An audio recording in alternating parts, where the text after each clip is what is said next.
I want to start with this. Anti-Semitism as an all-time high. Look at what I'm sharing the screen with. Hate spreading faster than wildfires on college campuses and beyond. Nationwide, I'm talking. There is only one solution. Antifada revolution. What you doing? You want to calm down? Yeah, we thought it would calm down when the colleges went on summer vacation. Not by a long shot. In New York this week, unbelievable images. You got vandals targeting a Jewish director and some of its Jewish board members at an art museum in Brooklyn, writing "Blood on your hands" in red paint across their homes. An explosion of protests by mobs with hidden faces. They're cowards across city after city. Some even taking over subway in New York, demanding Zionists raise their hands with this warning. Watch. Raise your hands if you're a Zionist! Raise your hands if you're a Zionist! This is your chance to get out! This is your chance to get out!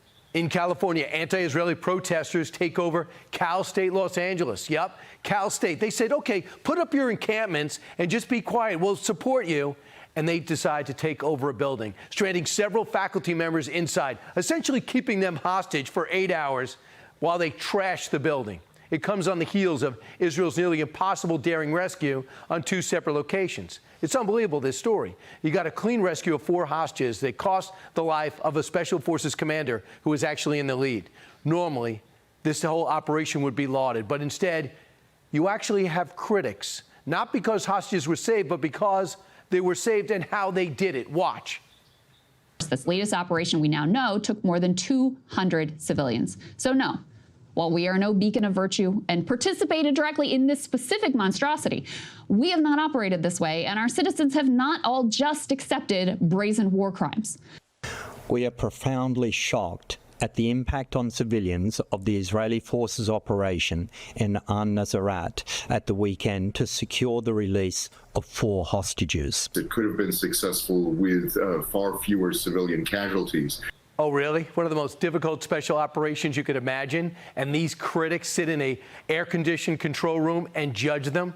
They're focusing on the 200 or some Palestinians killed. I have to ask you a question. Why were they there? Were they actually fighting back? Were they shooting? Were they casualties?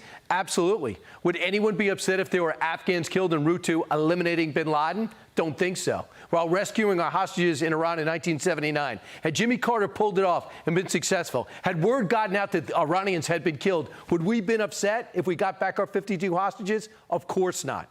Why the new rules? Since Hamas's barbaric attack, anti-Semitism has skyrocketed 360% in the United States alone. And it's everywhere, by the way. It doesn't stop there. Not only are protesters forgetting about October 7th, they are going as far as harassing people at an exhibit in New York City who lost their lives that horrific day. Yes, watch. Anti-Semitism is transferring into anti-Americanism. And alongside those burning Israeli flags, we so often see burning American flags as well. So a real concern about the direction that it's going. This is not just about anti-Semitism, and it's not just about Jew hatred, but it's hating the United States. It's hating our democracy and hating Western values. There's no doubt about it. It's getting worse, too. We're seeing terrorist activities right here at home. Look at what happened at the White House. Thousands of protesters calling for infantata revolution. That is a national revolution to overthrow our government. When is that okay? We got to stop the hate. Also, watch our own backs. Now, some Hollywood stars are using their platforms to fight back, to do just that. People think of Jewish people, I think, sometimes as very on top of things and unsuccessful for the most part. That is somewhat true. But the struggle of being Jewish is also ancient, thousands of years of struggle. It was liberal to support Israel. It was liberal to have more freedom of choice. And the parties seem to have switched. Patricia Heaton, she's not Jewish. She speaks out constantly. I mean, the support from her and people that aren't Jewish is great. Yeah, John Lovitz was wondering where everyone is, but he mentioned Patricia Heaton, and she does that. She does speak out. In fact, she is our next guest. You've seen her on Everybody Loves Raymond and The Middle. The Emmy Award winner reposting this anti-Israeli tweet labeling anyone who supports Israel or Jewish people the enemy. Her response, classic. I guess I'm enemy number 1. Anyone care to join me? Well, the answer is yes. Heaton is one of the founders of the October 7th Coalition, a network of Christians standing up against anti-Semitism. Hi, everyone. I'm Brian Kilmeade. I want you to do me a favor. I want you to click to subscribe to the Fox News YouTube page. This is the only way that I know for sure that you're not going to miss any great commentary, any great news bites, any great interviews coming your way on Fox. You can get it all here on YouTube. So subscribe right now.